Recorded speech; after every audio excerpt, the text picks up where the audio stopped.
empezar felicitando a Victoria por el trabajo que está haciendo, que la verdad nos da mucha admiración y mucho agradecimiento. Realmente la pandemia ha venido a mostrarnos de manera dramática lo que era una realidad social siempre postergada o destinataria de políticas erráticas, como es la situación de las villas de la ciudad de Buenos Aires y el conurbano. En los años 30, cuando comienza el proceso de industrialización de nuestro país para la sustitución de importaciones, que en realidad era verdadero auge en los 40, la ciudad de Buenos Aires y su periferia se pobló de migrantes provenientes de las provincias que venían a aportar a ese proceso la fuerza de trabajo para los grandes establecimientos fabriles. En los años 60 se sumaron migrantes de países limítrofes, de Bolivia, Uruguay y Paraguay. La cercanía con los lugares de trabajo y el fácil acceso a los medios de comunicación era determinante para la elección del lugar. Por eso, ante el déficit de viviendas y la falta de políticas habitacionales para estas nuevas familias de trabajadores, ocuparon terrenos baldíos, públicos o privados en desuso, en zonas céntricas, en las cercanías del ferrocarril o cerca de los cordones industriales, donde construyeron casas muy precarias que no tenían acceso a los servicios públicos más básicos, ni luz, ni gas, ni cloacas, ni agua potable. Por eso se las llamó villas miseria. Pese a que estas familias fueron un pulmón del desarrollo industrial de nuestro país, al aportar uno de los principales factores de producción, que es el trabajo, y en condiciones de precariedad de derechos y de escasa calificación, luego tuvieron que pasar por sucesivos planes de erradicación de esos barrios en manos de dictaduras o de gobiernos de corte autoritario. Hubo una primera etapa en el 66, donde se intentó erradicar villas céntricas en terrenos de preciado valor inmobiliario a cambio de viviendas, que se implementó escasamente. Una segunda etapa de expulsión vino con la dictadura del 76, y que fue parte del plan sistemático represivo, con desalojos violentos, con la deportación de migrantes de países limítrofes, incluso de migrantes del interior del país. Lo que hizo desaparecer muchos de esos barrios o redujo significativamente la población. El proceso de desindustrialización que promovió la dictadura cívico-militar al privilegiar el negocio financiero, que fue impulsada por vía de una apertura indiscriminada del mercado de capitales y de bienes y servicios, dejó a esas familias sin acceso a empleos formales, en una situación de marginalidad progresiva y de pobreza estructural que se traslada por generaciones hasta hoy. Con la llegada de la democracia aparece una nueva visión y se empieza en el 83 a cambiar el paradigma hacia una valorización de esos espacios autoconstruidos. Y muchas familias retornan. Incluso la Constitución de la Ciudad de Buenos Aires, que es del año 96, reconoce el derecho a la recuperación de las viviendas precarias, a su regularización dominial, y se consagra el derecho a la erradicación definitiva como un principio constitucional.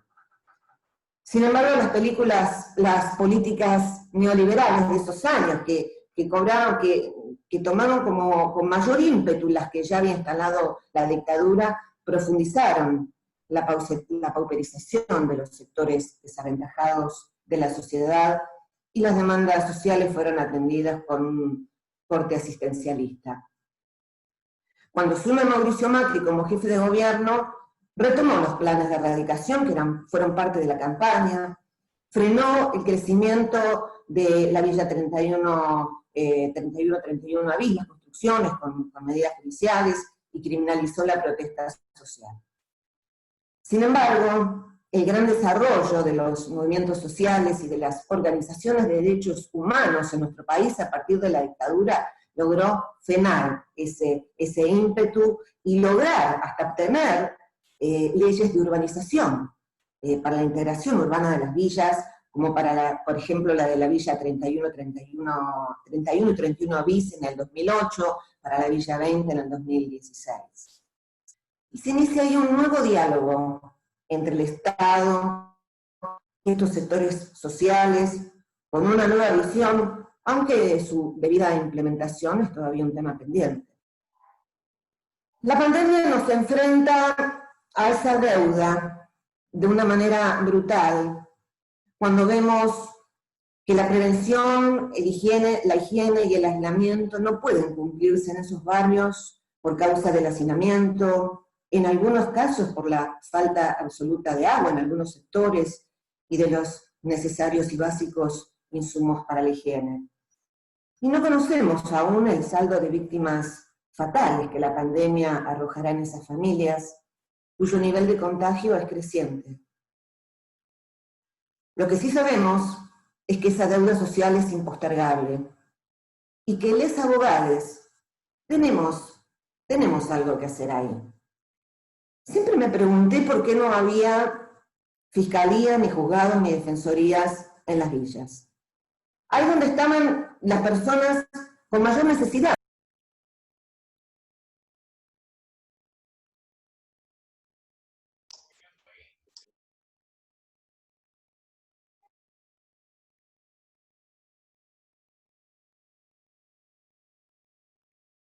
Alejandra, ahí se te fue el sonido, tenés que habilitarlo desde tu red.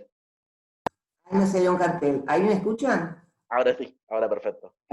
Estaba hablando de que no habían existido fiscalías en los barrios para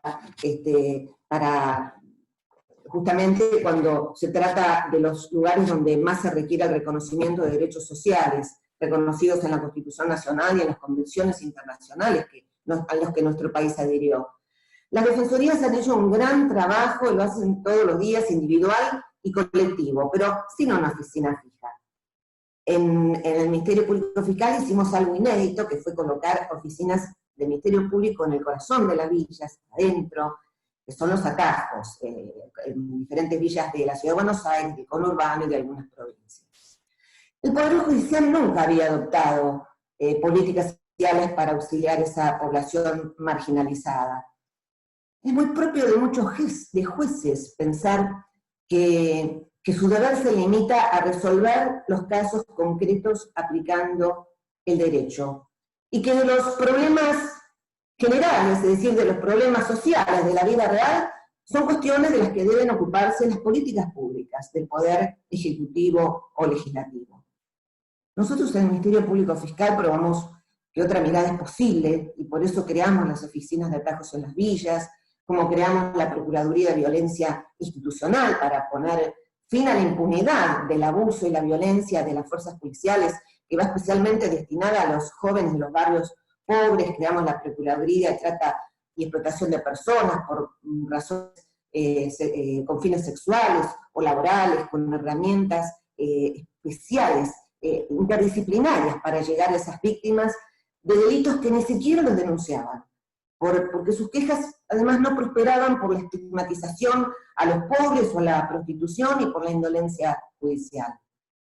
Quiero referirme finalmente a dos fallos recientes, porque muestran justamente esas dos miradas distintas, que se refieren en realidad a las cárceles, pero que tienen denominadores comunes con las villas, por el hacinamiento, por la falta de atención médica, que en las cárceles es total, pero en las villas de la Ciudad de Buenos Aires las ambulancias no entran.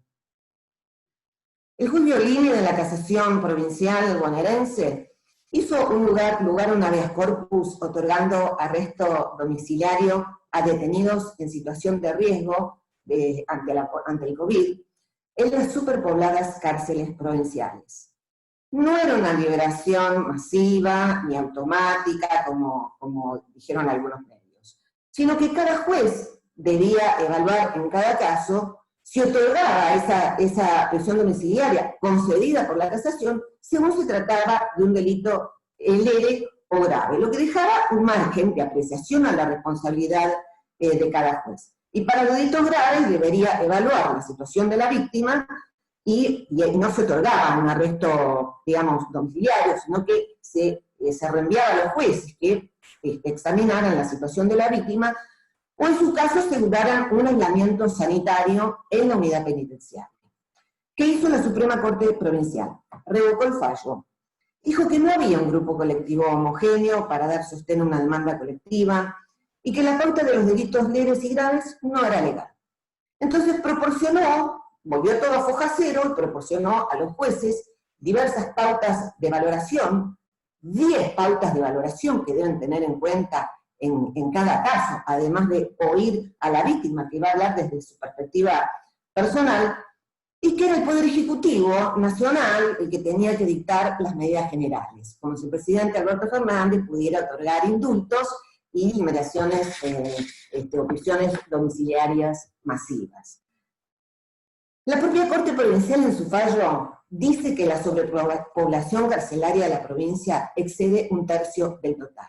O sea, hay 16.000 personas de más. Sin embargo, este dato, no, aunque lo menciona, no lo valora como algo que requiere una acción, ni tampoco se considera ese hecho en función de las consecuencias sanitarias de esa sobrepoblación, ni la mala alimentación y la ausencia casi total de asistencia sanitaria penitenciaria, porque ni siquiera, que ya es regla en las cárceles y que en una situación de pandemia ni siquiera hay hospitales penitenciarios para alojar a los enfermos graves, porque no lo van a mandar al Hospital Fernández.